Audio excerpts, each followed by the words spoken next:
갈게요. 책 펼 필요 없어요. 책 펼 필요 없고 빔으로 보시면 됩니다. 지금 우리 OT야. 수업에 대한 OT라고. 저는 OT 때부터 수업을 하는데 책이 없는 지문으로 좀 얘기를 좀 할 거거든. 대신에 이제 필기가 필요하면 자유롭게 필기 좀 해주시면 됩니다. 책에다가 필기하려고 하지 말고 책에도 없는 지문이니까 현장 학생들 같은 경우는 복습 시트 있잖아요. 제일 뒤에 보면 백지 있어요. 여기다가 자유롭게 좀 필기해 주시면 됩니다. 아, 제가 누군지를 얘기를 안 했네요. 이때까지 떠들어놓고 저는 조정식이라는 사람이고 필리핀 이런 곳의 원어민이 아닙니다. 순수 토종 한국인이고 영어를 가르치고 있어요. 끝. 자, 볼게요. 이제 여기서부터 얘기를 좀 한번 해보겠습니다. 입안에서 이제 현장에 수업 듣는 학생들 대부분 좀 그래. 나름 본인의 생각으로는 영어를 못하는 애들 아니야. 그러니까 이런 거지. 2등급이 나와도 나는 가까운 2등급 뭐 이런 생각을 하고 있는 친구들이 좀 많이 모여 있을 거야. 근데 이제 그런 친구들의 특징이 뭐냐면 이렇게 문제를 풀어왔다는 거죠. 그죠? 근데 이게 선생님들한테 많이 까였어. 그지? 그래서 선생님들이 좀 어떤 식으로 많이 얘기를 했냐면 너 감으로 문제 풀다가 망한다라고 얘기하면서 뭔가 지문 읽을 때 정확한 근거를 잡고 문제를 풀어야 된다. 체계라고 얘기해. 체계를 잡고 문제를 풀어야 된다. 이런 얘기들을 되게 많이 들은 거야. 이제 머릿속에 계속 이게 충돌이 일어나. 이 충돌이 아마 10월까지 일어날 겁니다. 수능 공부랑 막판까지 감히 체계가 이런 거. 이게 왜 그러냐면 이거지. 이렇게 풀면 안 된다는 얘기는 들었는데 막상 이렇게 풀어가지고 아삭이 나본 적은 없어. 그러니까 이게 선생님들이 그냥 하는 얘기인지 진짜인지를 알 수가 없는 거야. 그치? 자, 거기에 대한 답부터 먼저 좀 드릴게. 야, 이거 되게 중요한 거야. 감. 아니, 어떤 공부가 됐든 간에 감각을 어떻게 버리니? 타고난 센스가 있으면 이거 활용해 먹는 게 무조건 유리한 거예요. 야, 하다못해 수학도 21번, 30번 문제 같은 거 풀 때 첫 번째 애초에 직관이 되게 중요한 경우들이 있다고. 뭐 어떻게 버려, 그걸. 이건 말도 안 되는 소리야. 근데 이제 문제가 있어. 수능 시험장은 매우 특수한 환경이야. 이게 이제 수능 경험해 보신 분들은 잘 아시겠지만 1교시 시험은 그냥 무조건 치고 나면 큰일 났다는 생각밖에 안 들어요. 이게 시험 난이도랑 실제로 상관없이요. 인생을 걸고 치는 시험의 1교시는 그럴 수밖에 없어요. 긴장감도 평소랑 완전 다르고 6월, 9월과는 또 차원이 달라요. 잘 쳤다는 느낌이 들 수가 없다고. 근데 그 마음을 그대로 안고 2교시 시험을 치잖아. 어떤 느낌 들 것 같니? 그냥 별 영향 안 받아요. 원래 수학이라는 과목은 그렇잖아. 문제 풀고 있으면 그냥 거기에만 집중하게 돼요. 여러분들한테 현타가 오기 시작하는 건 점심시간부터입니다. 이 감수성이 풍부한 학생들은 1교시 그러고 난 다음에 2교시 문제 풀고 난 다음에 엄마가 만들어준 도시락만 봐도 엄마 얼굴이 떠올라요. 거기서부터 멘탈이 터지는 사람들이 있고 그게 아니라면 그냥 이제 즐겁게 밥 먹으려고 할 때 교실 한쪽 구석에서 더 즐거운 무리들이 있습니다. 주로 남학생 수능 시험장에서 많이 그래요. 누구냐면 답 맞춰보고 있는 무리들입니다. 없을 것 같죠? 수능 시험장에 졸라 많아요. 근데 얘들이 이제 답을 맞춰보고 있을 때 국어 답 맞춰보는 거야. 나랑 별로 상관없어. 어차피 답을 얘기하고 있는 지들도 정확하게 정답인지 아닌지 모르고 나도 모르는 건 마찬가지로 애매하니까. 근데 수학은 얘기가 좀 달라지죠. 누군가가 수학 답을 딱 얘기를 했는데 내가 푼 거랑 답이 달라. 그 순간 네 머릿속에 되게 많은 생각이 지나가요. 계산 과정까지 다 떠오르죠. 4 곱하기 8 30인데 더했다. 다 떠올라요. 이거 무슨 느낌인지 알지, 그치? 그 상황 그대로 3교시 영어 시험 치셔야 됩니다. 모의고 쳐봐서 알지? 영어 시간 집중되니? 더럽게 집중 안 되죠. 그죠? 그래서 보통 이제 1, 2학년 때는 그게 잠 오는 시간이잖아. 수능 때 잠이 오진 않아. 인생 걸고 시험 치는데. 그때 무슨 생각이 들냐면 1교시에 조졌던 국어. 누군가가 답을 맞춰봤는데 나랑 답이 달랐던 수학이 머릿속에 떠올라요. 온갖 생각이 다 나옵니다. 이거 시험 끝까지 쳐야 되나? 혹은 수시 최저라도 맞추려면 영어라도 등급 따야 된다라는 부담. 둘 다 장난 아닙니다. 실제 수능 시험장에서 영어 시험 때 대부분 다 그래요. 질문. 유지할 수 있겠니? 이게 제 질문이에요. 됐지? 그렇다고 버리라는 얘기는 아니야. 봐봐. 감이라는 게 어떤 거냐면 우리가 무의식적인 작동으로 뭔가를 하고 있던 것들이야. 이게 무의식적으로 하고 있던 작용들 중에 많은 것들이 실제로는 옳은 경우들이 많거든? 그죠? 근데 문제는 뭐냐면 무의식의 문제점은 항상 똑같은 수준으로 끌어낼 수는 없다는 거야. 그때그때 컨디션에 따라 달라질 수밖에 없다는 거지. 그래서 우리는 그냥 이 정도로만 생각하시면 돼. 이 무의식에 있던 영역을 어떻게 하면 체계를 갖추고 있는 의식의 영역으로 끌어낼 수 있을 것인가. 이게 이 수업의 1목표입니다. 이 수업의 1목표예요. 아시겠죠? 들어봐봐. 수업의 구성이 이래. 애초에 첫 번째 기획 자체가 조금 재수없게 들릴 수 있는데 그냥 얘기할게요. 저는 학창시절에 수능과 모의고사 기준으로 이렇게 얘기를 했을 때 상위권이었던 적이 한 번도 없어요. 저는 항상 극상위권이었습니다. 근데 재수없게 들릴 수 있다고 얘기했잖아. 근데 딴 것보다 저는 이제 국어나 영어 과목 같은 거 되게 잘하는 편이었거든요. 특히나 국어 같은 경우는 뭐 특별히 학원 다닌 적도 없고 뭐 그랬는데 그냥 항상 문제 풀면 120점 만점에 되게 못 보면 116점 아니면 118점, 120점 항상 이랬어요. 별다른 거 하는 거 없었어도 그랬었거든요. 그러니까 읽는 것만은 정말로 자신 있는 사람인데 제가 그러니까 독해를 어떻게 학생들에게 가르쳐야 될까라는 생각을 좀 했을 때 제일 먼저 생각을 했던 게 이거였어. 잘 읽는 사람들이 읽는 방법을 그대로 사용하면 되지 않을까였어. 잘 읽는 사람은 어떻게 읽을까 좀 고민을 좀 해보다 표본 조사를 해보려고 하다가 제일 가까운 걸 생각해보니까 나더라고. 그래서 제가 지금 무슨 짓을 했냐면 내가 지문을 어떻게 읽는지를 국어가 됐든 영어가 됐든 어떻게 읽는지를 녹음기 켜놓고 중얼중얼 그냥 내가 생각나는 대로 뱉으면서 녹음을 해서 쭉 기출들을 읽어봤었어요. 그리고 그걸 풀어냈습니다. 그게 최초의 이 강좌의 기획이었어요. 근데 이게 있잖아. 그냥 내 경험으로만 얘기하면 객관성이 확 떨어지잖아. 그래서 이것저것 관련된 책들을 찾아보고 로지컬 띵킹이라는 책을 봤는데 내가 읽는 방법이 맞았던 거야. 그걸로 녹여낸 거예요. 그래서 저는 있잖아. 얼마 전에 제가 이제 들었던 얘기인데 수강평에서 한번 나왔던 얘기인데 저는 그게 되게 극찬이라고 생각을 했어요. 제 강의를 들은 어떤 친구가 본인은 이제 영어 점수가 좀 떨어지는 편인데 그러니까 구문 수업도 듣고 어휘 수업도 듣고 독해 수업도 듣고 했다가 얘는 진짜 나름대로 너무 신선한 충격을 받아가지고 자기네 학교에서 영어 거의 항상 이제 고정 100 나오는 친구한테 이거 한번 들어보라고. 혁명이라고. 그러면서 이제 들려줬는데 고정 100 나오는 친구가 강의를 딱 보더니 이런 얘기를 딱 했대요. 당연한 거 아니야? 라고. 저는 이게 엄청난 칭찬이라고 생각합니다. 제가 수업 대중에 딱 이 정도 수준이에요. 무슨 말인지 알겠지? 뭔가 되게 어려운 거 아니고 있잖아. 영어에서 그냥 극상위권 유지할 수 있는 학생들이 항상 그냥 당연하게 하는 것들. 이거를 그냥 의식적인 수준으로 계속 당길 수 있도록만 해줄게. 그래서 시험장에서 컨디션이 어떻든 간에 똑같은 루틴으로 할 수 있도록 해줄 거라고. 이게 우리 첫 번째 목표야. 알겠지? 6주 동안 그거 할 거야. 두 번째. 이런 얘기를 되게 많이 해, 애들이. 등급대가 어떻든 간에 쌤, 저는 그냥 영어 자체로 이해 다 되는데요. 뭐 이런 얘기 되게 많이 합니다. 그럼 영어 자체로 보면 되잖아요. 근데요, 쌤들이요, 자꾸 우리말로 해석을 할 줄 알아야 된대요. 뭐가 맞는 방법인가요? 이거 10월 달까지 여러분들의 괴롭힐 질문입니다. 답변 드릴게요. 뭐가 더 좋을까요? 이게 앱도적으로 좋죠. 비교할 게 뭐가 있어. 야, I'm a teacher 이란 말을 들었을 때 나는 선생이다라고 해석하는 것보다는 그냥 받아들일 수 있는 게 훨씬 영어 잘하는 거예요. Apple이라는 단어를 들었을 때 사과라고 번역하는 것보다는 그냥 과일이 머릿속에 딱 떠오르는 게 훨씬 잘하는 거죠. 당연한 얘기입니다. 문제가 있어. 고등학교 1학년 때는 있잖아. 영어 지문이 이런 수준으로 나온다. 나 얘기해 줄게. 자, 고등학교 1학년 영어 조정식은 못생겼다. 이거야. 직관적이잖아. 그냥 해석만 할 줄 알면 돼. 고2가 되잖아요. 조금 바뀝니다. 문장 길어지고 단어가 복잡해져요. 이런 식으로. 조정식의 얼굴을 계속 보고 있는 것은 참 고역이다. 이렇게. 됐죠? 고3이 되잖아요. 문장의 길이, 어휘, 이게 문제가 아니라 생각을 해야 이해를 할 수 있도록 됩니다. 아름다움이 죄라면 조정식은 무죄입니다. 반응 속도가 확실히 조금 달라지는 게 느껴지지. 자, 문제는 이거야. 이런 식으로 생각을 좀 해야 될 문장들로 구성되어 있는 지문이 28개는 아니야. 그렇게 얘기하면 거짓말이야. 평균적으로 이 정도 지문들 개수가 어느 정도 나오냐면 주제, 제목, 요지 문제 3문제 중에 2문제는 이 정도 수준으로 나와.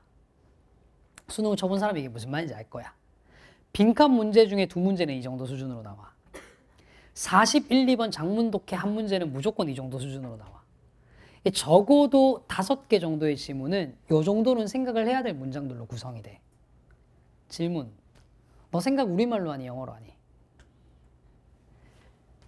안 해봐도 답 알죠? 이렇게 생각하시잖아요. 근데 내가 방금 했던 문장을 영어로만 내놓으면 너네 뭐 할 것 같아? 인상으로만 문제 푸는 거야. 조정식? 무죄? 좋은 놈이군. 이렇게요. 내 말 무슨 말인지 알죠? 그래서 결론은 이거야. 시험장에서 너네한테 생각을 요구하는 많으면 5개 정도의 지문, 그걸 제대로 읽기 위해서는 이것도 할 줄 알아야 해요. 그래야 필요할 때 꺼내 쓸 수 있으니까. 그래서 나는 수업 때 의식적으로 우리말로 지문을 이해할 수 있는 훈련을 시킬 거야. 근데 이거 우리말로 훈련한다고 해서 저는 번역과 관련한 부분에서 신경을 쓰지는 않을 거예요. 이거 아무 의미 없어요. 그러니까 예를 들면 뭔가 이제 막 뭐지? 이건 부사절, 뭐 수식어 끊어서 가고 이런 거 안 할 겁니다. 아무 의미가 없거든. 저는 뭐만 할 거냐면 정보를 습득할 수 있는 능력에만 조금 초점을 맞춰서 가도록 할게요. 됐죠? 자, 6주 동안 여러분들이 수업해야 될 내용 다 설명드렸습니다. 의식적인 영역으로, 됐지? 우리말로 정보를 습득할 수 있도록 하는 훈련. 이게 수업의 본질입니다. 됐죠? 그럼 이제 구체적으로 이제 어떤 걸 하는지 한번 보여드려 볼게요. 자, 지문 한번 보도록 하겠습니다. 여기 책 없어요. 책이 없으니까 그냥 일로 보세요. 거기 자리가 참 안 좋다는 느낌 들지, 있지? 보통 첫 주차에 그래. A열 자리를 예약한 애들이 오예 하는데 거기는 정말 안 좋은 자리야. 마의 자리야. 어휘 포인트부터 좀 한번 잡아볼게요. 여기 conducive라는 단어가 있잖아, 있지? 이거 어디서 나온 단어냐면 나 그래서 얼마나 친절하냐. 여기 딱 써가지고 딱 최대한 보이게. 커뮤니티 조정식과 관련한 얘기를 쓰려면 이런 걸 써. 와, 세심함. 학생들에 대한 배려. 오른손잡이임에도 불구하고 왼손에 서 있는 이 태도, 이런 거 적어줘. 자, 볼게요. 컨디스 보겠습니다. 이거 농담이야. 네. 컨디스 한번 볼게요. 이 단어 자체가 원래 어떻게 쓰이는 거냐면 이렇게 쓰여요. A가 뭐뭐 하도록 유도하다, 이런 식으로. A가 뭐뭐 하도록 유도하다. 알겠지? 야, 이 행동을 하세요 라고 유발해 보는 거야. 이거의 형용사형이 conducive예요. 됐지? 유도하는 겁니다. 유도하는. 끝. 단어 설명 괜찮죠? 그 다음 be liable to 한번 볼게요.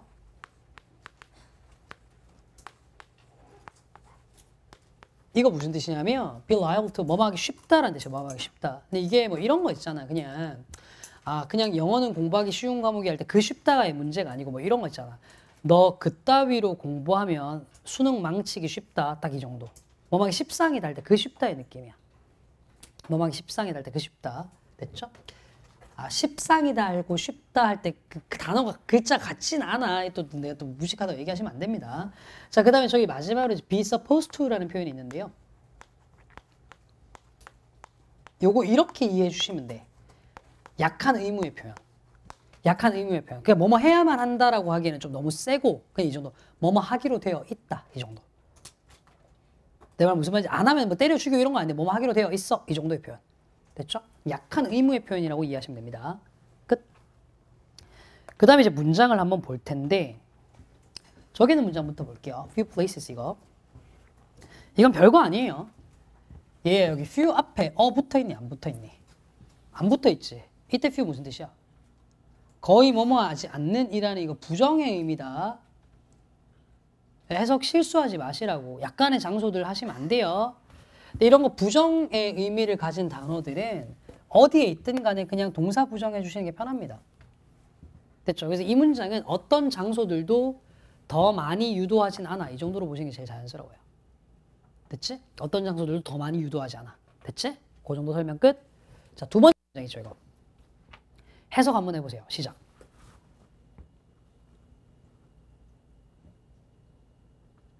아, 고요하다. 제가 12월 내내 강의를 스튜디오에서 엄청 찍었는데 피디님 우리 진짜 지겹도록 봤습니다. 그렇죠? 하루에 막 12강씩 찍고 막 그랬어요.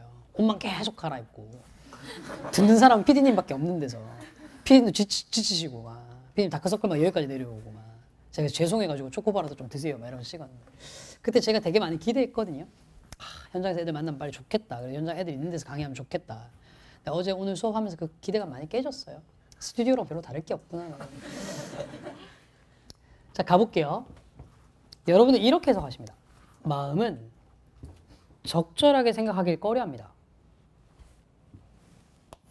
생각이 모든 그것일 때 여기서부터 응 이렇게 되는 거죠. 그리고 평소에 문장 볼 때 이랬을걸? 그냥 대충 뭉개서 해석하지 뭐 했을걸? 큰일 난다 그러다가 이 구조가 어떻게 되는 건지 설명을 좀 드려볼게요. 문법 용어 써서 좀 미안합니다. 이 all이라는 단어가 형용사로 써서 모든 이란 뜻도 있지만 이건 명사로 모든 것이란 뜻도 있어요. 근데 영어에서 명사 다음에 또 명사 동사 나오면 무조건 이렇게 꾸며주는 구조거든요. 무조건요. 그러니까 뭐 쉽게 얘기하면 이런 거 있잖아. 내가 사랑한 여자, the lady I loved 이렇게 되는 거라고 그냥. 그치? 그가 읽었던 책, the book he read야. 이해 가셨죠? 그가 탄 버스, the bus he took이 되는 거죠. 됐지? 이렇게 되는 건데 여기 문장을 보시면 all이라는 명사가 나와 있고 it is supposed to 명사 동사가 나와 있어서 이렇게 꾸며주는 구조가 된 거야. 됐지? 그럼 문장 다시 한번 해석해 볼게. 마음은 적절하게 생각하길 꺼려합니다. 생각이 모든 것일 때 어떤 모든 것? 그것이 하기로 되어 있는. 됐죠? 이렇게 해석되는 겁니다. 자, 빠르게 질문 하나 던져볼게요. 여기서 it이 가리키는 대상이 무엇인 것 같나요? 찾아보세요. 시작.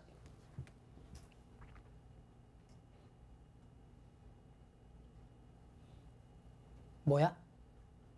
그러니까 이 판단을 빨리 하실 줄 아셔야 돼. 영어 대명사만 판단 잘하셔도 글을 읽는 정확도 확 올라가거든. 어려울 거 없어 얘들아. it은 대명사잖아. 앞에 있는 뭘 받을까? 명사를 받을 거야. 이 문장 내 앞에 등장한 명사 뭐랑 뭐밖에 없어요?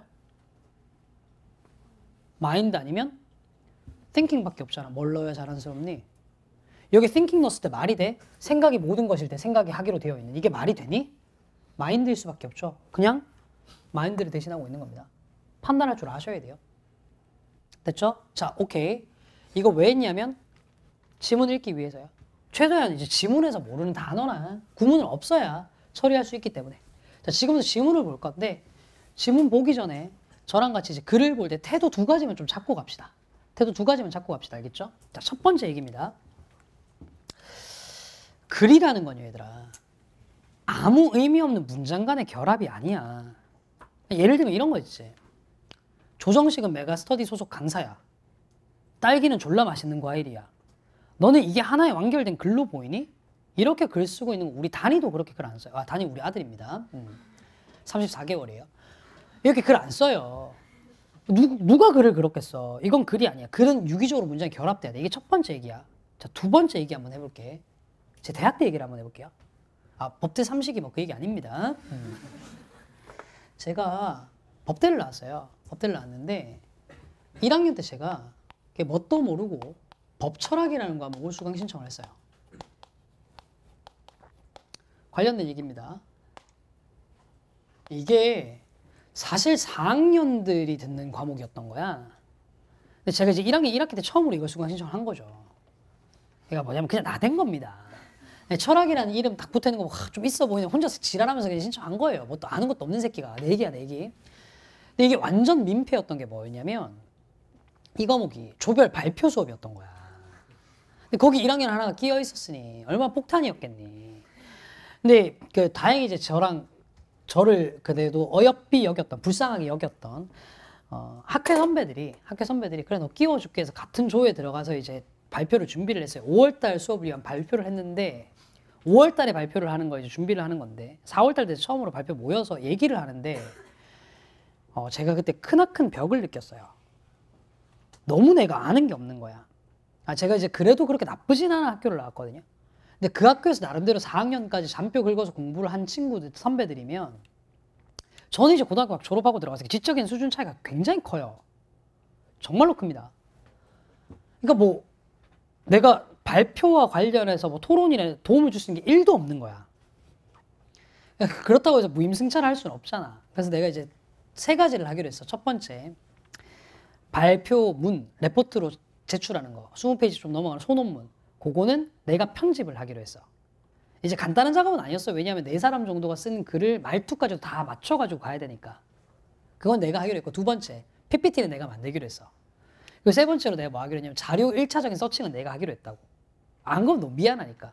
그래서 자료 서칭을 좀 하는데 이때 이제 우리 조가 맡았던 발표 주제 중에 하나가 이제 정의 관련한 얘기였어요. 저스티스요. 법대스러운 주제잖아요. 이거 이제 검색을 한번 해볼 자료 관련한 검색을 논문 검색을 했거든요. 저스티스라는 단어를 검색을 해봤는데 어디 검색했냐면 국회 도서관에서 검색을 했습니다. 국회 도서관에 논문을. 이때 4월이었어요. 4월 당시에 해당 연도에 나왔던 논문들을 쭉 정의라는 표제어가 들어갔거나 정의라는 제목이 들어갔거나 정의와 관련 내용이 들어간 논문을 싹 다 국회에서 검색을 해봤더니 4월에 그러니까 1년으로 따지면 3개월이 지나 있는 시점입니다. 그 해에 나와 있는 논문만 몇 건이 나왔냐면 600건이 나오더라고요. 답답하죠.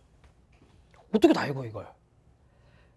근데 그때 이제 제일 먼저 든 생각은 답답하다. 언제 다 읽냐가 아니고 엉뚱한 생각을 좀 했던 거야. 뭐냐면 아니 야 이거 되게 뻔한 거잖아. 아니 생각해보면 알겠지만 야 인간이 탄생한 이래로 인간의 법률이나 이런 것에 갖춰진 이래로 정의라는 것의 개념이 되게 많이 바뀌었을까?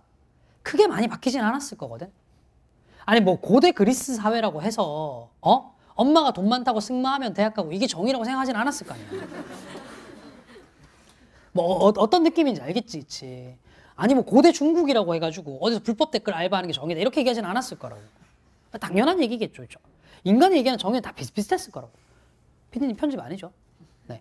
근데 이렇게 그냥 다들 가만히 보면 별거 아닌 얘기를 할 법한 글들을 600건이나 3개월 만에 쓴다고? 이게 첫 번째 의문. 근데 두 번째는 뭐냐면 야 논문이란 게 그렇지 않아? 애초에 그걸 쓰는 사람들은 학술적인 글을 써서 먹고 사는 사람들이야. 근데 별것도 아닌 내용으로 글을 써서 600명이나 먹고 산다고? 그리고 이걸 사람들이 읽는다고? 너무 그게 이상하다는 생각이 들었던 거야. 됐죠? 그게 저희 첫 번째 의문이었어요. 자, 지문이랑 지금 관련돼 있습니다. 우리 수능에서 보는 많은 글들은 이런 식이라고. 인문학적인 논문들이라고. 그 중에 일부를 발췌한 것들입니다. 그죠? 내가 방금 전에 얘기했지. 인간의 지성은 소크라테스 시절부터 지금까지 과학적인, 자연과학적인 부분 굉장히 많이 발전했어요. 근데 그 외의 부분은 크게 발전한 게 없습니다. 정의에 대한 관념이 뭐가 그렇게 많이 달라졌겠니? 근데도 매년 이렇게 수백, 수천 건의 논문들이 쏟아져요. 질문. 이거 쓰는 사람들 어떻게 해서 먹고 살까? 어차피 다 뻔한 얘기 할 건데. 방법은 하나밖에 없죠. 어떻게든 읽도록 눈길을 끌어야죠. 어떻게 눈길을 끌까요? 첫 문장부터 사로잡아야 됩니다. 논문을 읽을 대상들을요. 논문을 읽는 사람들은 일반적인 우리 같은 사람들이 아니에요. 학술적인 호기심을 가진 사람들이죠. 학술적인 호기심을 가진 사람들의 눈길 끌려면 어떻게 글 써야 될까요? 있어 보이게요. 호기심을 자극하게요. 잘 들어보세요. 예를 들어서 보여드리겠습니다. 이런 뻔한 문장 한번 보죠. 누구나 사랑에 빠질 수 있다. 되게 뻔한 얘기잖아. 자, 이걸 어떤 논문은 에리 프롬이 한 말을 인용해서 이렇게 얘기했습니다. 지금 말씀드릴 것은 수능에 출제된 첫 문장이기도 합니다. 잘 들어보세요. 누구나 사랑에 빠질 수 있다는 내용이다. 예외적 개인의 현상이 아니라 보편적 현상으로서의 사랑에 대한 믿음은 인간의 이성에 기반을 둔 합리적 판단이다. 지적인 호기심이 있는 사람이라면 뭐라고? 훅 끌려서 볼 수밖에 없는 문장이죠. 물론 이제 우리 정도의 지적인 수준의 사람 뭐래 이 새끼 책 덮어버리겠지. 한번 생각해봐. 봐봐. 예외적 개인의 현상이 아니라 보편적 현상으로서의 사랑에 대한 믿음. 여기까지 이해 갔죠? 아, 누구나 사랑을 할 수 있다는 믿음. 됐죠? 이런 믿음은 인간의 이성에 기반을 둔 합리적 판단이다. 즉 맞는 말이다. 그걸 이렇게 표현을 해놓는 거예요. 납득돼? 자, 우리가 수능에서 보게 될 첫 문장의 빡센 글들을 이런 태도로 보셔야 돼. 어차피 뻔한 내용일 거야. 다만 눈길 끌기 위해서 그렇게 쓰는 것뿐일 거야. 됐죠? 두 가지 태도. 문장은 유기적으로 붙여서 본다. 두 번째, 첫 문장 그냥 눈길 끌기용일 가능성이 높다. 됐지? 가볼게. 자, 여기 첫 문장 이제 보실 건데 일단 여기 중간에 midwife라는 표현이 있어요. 아마 이 단어 모를 겁니다. 2011학년도 수능에 나왔던 지문인데 이거 고교 필수 어휘가 아니라서 당시에 이 단어 알고 있는 학생도 없었을 거예요. 산파란 뜻이에요. 우리가 노파는 알아도 산파 모릅니다. 그렇죠? 여행은 생각의 산파래요. 뭐래요? 몰라. 그냥 가는 거야. 됐지? 이 정도만 잡으세요. 질문해 볼게. 최소한만 잡아보자. 이거 뭐와 뭐에 대한 글인 것 같니? 여행과 생각에 대한 글이야. 그것마저도 이해를 못하면 저는 포기할게요. 됐죠? 여행 얘기고요. 생각 얘기입니다. 스타트 좋아요. 다음 문장 가볼게요. Few places. 자, 어떤 장소들도 더 잘 유도하지 않아. 뭐리로? 어디로? 네 명과의 대화로 더 잘 유도하진 않아. 자, 이제 유기적으로 붙여볼게. 얘들아, 네 명과의 대화로 더 잘 유도하지 않아. 첫 문장으로 붙여봐. 네 명과의 대화. 뭐랑 같은 말로 보이니? 생각. 됐죠? 아니, 뭐래? 뭐보다? 움직이는 비행기, 배, 기차보다. 질문. 움직이는 비행기, 배, 기차. 뭐랑 같은 말인 것 같아? 여행. 예, 움직이는 비행기, 배, 기차가 왜 여행이에요? 하시는 분들은 엄마랑 상의를 해보세요. 됐죠? 그럼 지금 이 문제 이렇게 읽혀지지 않니? 생각이라는 것을 더 잘 유도하는 곳은 없어. 뭐보다? 여행보다. 읽힌 게 조금 편해져요? 다음 문장 가볼게요. 거의 특별한 correlation, 상관관계가 있어요. between 나왔네? 뒤에 어떤 구조 나오죠? between A and B. 됐죠? 자, 뭐와 뭐 사이에 특별한 상관관계가 있는지를 볼게요. What is in front of our eyes? 우리 눈앞에 있는 것과 the thought, 생각 간에는. 질문. 이 지문을 통해서 봤을 때 생각과 특별한 관계가 있었던 거 누구였지? 여행이었죠. 그럼 이게 여행이란 말이겠네? 하고 난 다음에 한번 볼래? 우리 눈앞에 있는 것. 여행. 괜찮죠? 이렇게 보시자고. 자, 어떤 생각이냐면 명사, 명사, 동사입니다. 우리가 머릿속에 가질 수 있는 생각. 이 둘 간에는 특별한 상관관계가 있어요. 계속 갈게요. 즉, 큰 생각들은 때때로는 요구합니다. 질문. 큰 생각은 뭘 요구해야 될 것 같아? 내용상. 생각이 뭘 요구를 해야 될 것 같아? 여행. 어떻게 표현해놨나요? 큰 풍경. 여행. 괜찮죠? 그리고 새로운 생각들은 새로운 뭐요? 생각이요. 얘 뭘 요구해야 될 것 같니? 여행. 뭐라고 얘기했니? 새로운 장소를. 됐죠? 다음 문장 가볼게. introspective, 내면을 바라보는 reflection, 심사숙고. 야, 말 진짜 어렵게 해놨다. 붙이자. 내면을 바라보는 심사숙고. 이거 뭐야? 생각. 이 생각이란 놈이 which are liable to store, store이라는 게 동사로 쓰면 이제 배회하다, 방어하다는 뜻이 있어요. 배회하기 쉬운 이 생각이라는 친구가 are helped along by, 도움을 받을 수 있어. 얘들아, 지금까지 지문을 내용을 보고 나한테 얘기해 줘 봐봐. 생각이라는 친구는 누구의 도움을 받는데? 여행에. 한번 볼래? The flow of the landscape, 지형의 흐름. 뭘로 보여요? 보이시죠? 괜찮아요? 이제 계속 글이 같은 패턴의 말들이 반복되고 있는 게 보일 겁니다. 아, 생각이라는 건 여행에 도움을 받는 거야. 됐지? 다음 문장 가볼게요. 마음은 적절하게 생각하기를 뭐예요? 꺼려해요. 다시요.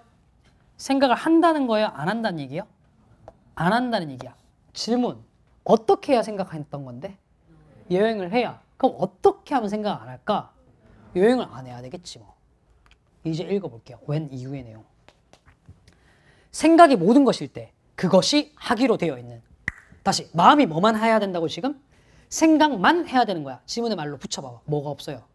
여행이 없는 거예요. 이제 조금 달라 보여요? 아, 지금 이건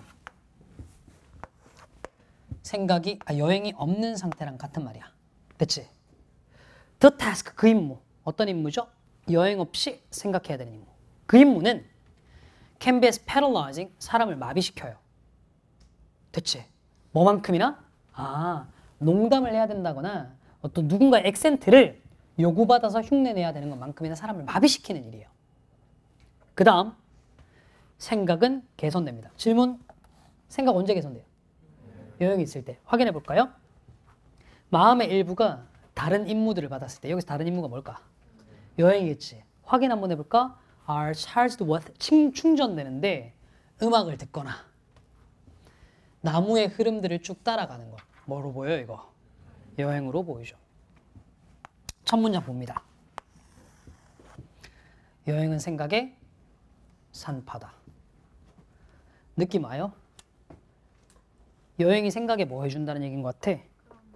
끌어내주고 도움 준다고요. 산파가 뭐냐면 아기 낳아주는 할머니예요. 아기를 받아주는 할머니라고. 됐어? 끝. 잘 봐봐. 얼마나 뻔한 얘기야. 여행 많이 하면 생각하는데 도움된다고. 야, 저 글은 앉은 자리에서 나도 쓰겠다. 근데 그렇게 하면 못 팔아먹는다니까 글을. 그거 어떻게 썼어? 여행은 생각에 산파라고 쓰는 거죠. 그럼 얘 뭐래 하고 보는 거라니까.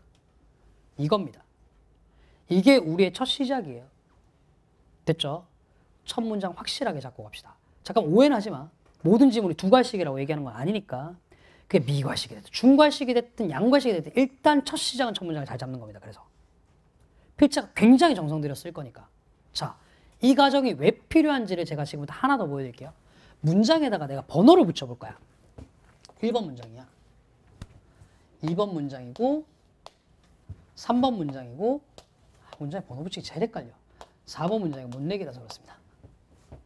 5번 문장이고 6번 문장이고 7번 문장이다. 어우, 해냈다. 문장 7개 있어요. 자, 여러분들이 평가원 교수님들이에요. 그리고 이 문제를 뭐로 낼 거냐면 빈칸 문제로 낼 겁니다. 근데 난이도를 높일 거예요. 됐지? 평가원 교수, 빈칸 문제 출제, 난이도를 높일 거야. 됐죠? 근데 평가원의 출제 방향 중에 되게 중요한 것, 빈칸 문제는 절대로 단어 난이도를 높여서 난이도를 높이진 않아요. 이해갔니? 자, 어디다가 빈칸 뚫을래? 고민해봐. 몇 번에 뚫을 것 같아? 요 구간에 뚫을 수밖에 없지 않겠니? 그지? 그래서 실제 시험에 5번 문장에 빈칸이 뚫렸어요. 어떻게 뚫렸는지를 얘기해 줄게. The mind 다음에 may be reluctant to think properly를 빈칸으로 뚫어내버렸어요. 그럼 여러분들 시험장에서 뭘 할 줄 아셔야 되냐면 생각이 그것이 해야만 하는 모든 것일 때 라는 말을 딱 보고 아, 여행이 없는 상황이구나 를 생각할 줄 아셔야 돼요. 자신 있어요? 감으로 볼 자신이요. 영어 자체를 이해할 자신이요. 내가 하는 얘기가 이거야. 그러니까 2011학년도 수능에서 28번 빈칸 문제로 나왔을 때 정답률 31% 나오는 거죠. 많은 학생들이 그 얘기해도 영어 뭐가 약하니? 빈칸이요. 자, 물어볼게요. 문제 풀이 방법이 약한 걸까요? 아니라니까. 글부터 볼 줄 아셔야 된다니까. 그래서 이 수업에서 우리가 세 가지를 할 거야. 첫 번째, 지문을 보는 눈. 그게 돼야 나중에 빈칸도 풀고 주제 제목도 풀 거거든. 두 번째, 지문을 보기 위해서 간단하게 어휘랑 구문 정리하는 것. 세 번째, 네가 지문을 제대로 봤는지를 확인하기 위해서 실제로 출제됐던 주제 제목 요지 문제들을 풀어보는 것. 이거 세 개를 할 거야. 딱 77개 지문 볼 겁니다. 기출된 것들 67개. 그중에 37개는 실제로 4년 동안 출제된 주제 제목 요지 문제 한 문제도 빠짐없이 싹 다. 그리고 10개는 난이도가 높은 자작 문제들. 이렇게 해서 한번 볼 거예요. 이게 수업 목표입니다. 자, 느낌 오세요? 여기까지 OT입니다. 10분 쉬고 본석할게요. 쉬세요.